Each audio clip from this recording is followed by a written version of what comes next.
Hey, you. I'm so glad you're back. Now, in the last couple of episodes, we talked about the most important question you're ever going to ask. What if God is real? And that question, led us to somewhere deeper. Not to some fluffy old guy in the clouds, but to an actual, eternal, omnipresent force. Someone who steps into reality to show us the way. Hi, I'm Tommy the T, and this is The Little Why, where we break down the big who, whats, and whys of God in a little way through digestible micro sessions. And today, we're stepping into the courtroom. I'm really excited. And the case? Well, Jesus of Nazareth. Who he really was and what that means for the rest of us. Because the story goes, guys, that he didn't just speak for God, he claimed to be God. He entered into our world, was crucified, died, was buried, and then rose again from the dead. And if that is true, then it changes everything. Now, like in any real court case, and this is the truth, whether it is a traffic dispute or small claims or a capital trial, the jury doesn't just jump in cold, all right? They're given a set of rules before the case begins. I've been to jury duty. Maybe you have, maybe you haven't, but essentially all of the jurors, they walk into the courtroom and a judge will vet them and they'll ask them a bunch of questions. And then once the jury's selected, the judge will literally look at all of them in the eye and he will say, "You are here to listen. You must remain open-minded, do not jump to conclusions, don't rely on hearsay. And, the verdict that you render, it must be based on evidence, not emotion, not rumors, not outside influence." That's what happens in a real courtroom. And guess what? You're on the jury now, and this isn't a small claims case. This is literally like the biggest case in history. Over the next few episodes, we are going to walk through the evidence, just like a courtroom trial. And at the end, you're going to render the verdict. Okay? Who was Jesus? Was he just a man? Was he a myth? Or, as Christians believe, was he actually God in the flesh? C.S. Lewis, I believe, he said Jesus was either man, myth, or legend. Or, wait, I said that wrong. He was either Lord, liar, or lunatic. That's what he said. Okay. There's a bunch of different kind of sayings about this, but it's true. He was either who he said he was a liar, or he was a lunatic. And then the fourth component was he a legend? So we're going to talk about all of those and we're going to go through all of the evidence so you can decide why. And before any case begins, like any normal trial, we have to lay out some ground rules. So here are our rules of the court. Are you ready?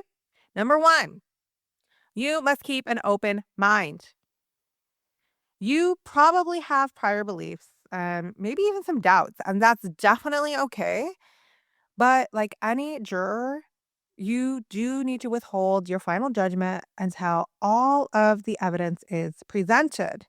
All right. In an actual courtroom, real jurors are instructed. You must not be influenced by sympathy, prejudice, or public opinion. Keep an open mind throughout the trial and do not decide the case until all evidence has been presented and arguments have been made. And that same rule applies here. Don't let internet memes or assumptions or influencer opinions or your parents' opinions or even your own comfort level shut your ears before the case even starts. Leave that at the door.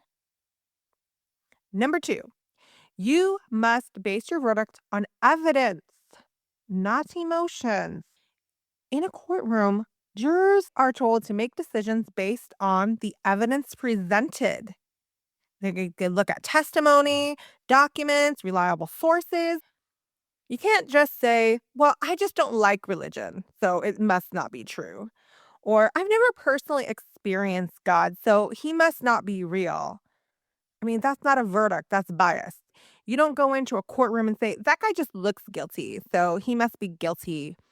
Be intellectually honest here, okay? This isn't a mild case. Your eternity might depend on this, guys. This is real. This is eternity. Let's be fair. Let's be honest.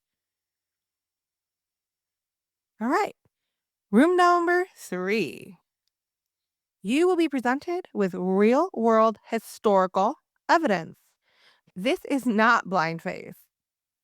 We're going to look at things like eyewitness accounts, non Christian sources, ancient historical documents, behavior of key figures under pressures, prophecy, and the explosive spread of Christianity under Roman persecution. And, we got to be fair here. We're also going to fairly consider counter arguments like any trial. You don't just hear from the defense, you hear from the prosecution, right? You got to hear both sides. Skepticism, other religious beliefs, secular objections. And we're going to look at them all. Okay. And you're going to hear these counter arguments and cross examinations pretty much after every major claim. So this is really, truly a real trial. It's not a one-sided sales pitch. And I am sure as this trial goes on, I'm going to get some comment warriors. I'm going to get the skeptic tank is what I call it. And I encourage your skeptics. And if you're genuine, okay, if you truly are genuine and you have a real question, please put them in the comments and, like I can do a side answer or maybe we can incorporate that into the show. But it is so important to ask those hard questions. And don't be afraid of them. That's why I made this podcast. It's the little why. Why would God do that? Why did God send the flood? Why would a moral God kill all of these people? Those are important questions to ask. I ask them. I encourage you to ask them, but ask them out of a place of humility, not out of a place of ego. Number 4, you do not need to reach absolute certainty here. When you serve on a jury, the judge will tell you you need to be convinced beyond a reasonable doubt. Now, what does that mean? In life, we are not 100% certain of anything. I do not know with 100% certainty that I'm going to go and buy a bottle of Advil at the grocery store and that Advil is not truly poison. I cannot prove that. I'm not watching the ingredients being grown and processed and vetting every little person. I have to have some accountable, like some amount of trust that these are professionals under their laws and regulations to put these things in place. And that when I buy a bottle of Advil, that is actually a bottle of Advil. That is reasonable doubt. There is literally nothing in life that you'll ever be 100% evidence for. And I think it's only fair to ask you to have that same measure of reasonableness on this trial. So evaluate yourself. If you're one of those people who's like, I need 100% evidence, fair enough. But judge this trial on the same measure of what you do every other decision in your life. All right. So next up here, an important point too is like, just know we're never going to have 100% evidence on historical figures. That's not how history works. We don't do that with any historical figure. I mean, nobody has Instagram footage of Julius Caesar or Plato or Alexander the Great, but we trust in their existence because we have historical records, eyewitness accounts, multiple sources, and effects that they left behind.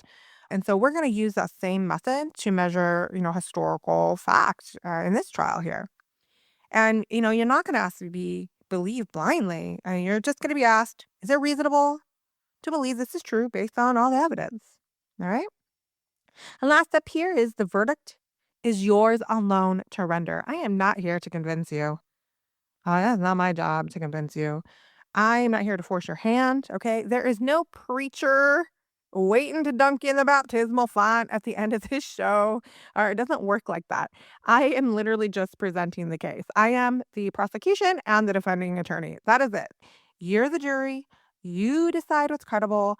You decide what makes sense. You decide what to do with Jesus. So if you're ready, take a seat, get comfortable, but stay sharp. This is a question that billions of souls, literally billions of souls, have lived and died for. Okay. And you are now being called to weigh in with courage, humility, and truth. Now, in our next episode, we're going to open up the first case file. We're going to start actually looking through historical evidence of Jesus. Was he even a real person or a legend that got out of hand? I do have these posted on my blog on my website, talameanstudios.com. So you can actually read ahead if you want, but I'm going to try to speed this cadence up. So the podcast and the blog are both released on the same day. 3 o'clock Fridays, the Mercy Hour, is my target. So I might have an extra show this week, maybe even 2 shows to get caught up. So if you want to read ahead, go to my website. If not, chime in later this week. That's it. So court resume next Friday at 3 p.m., guys. See you then.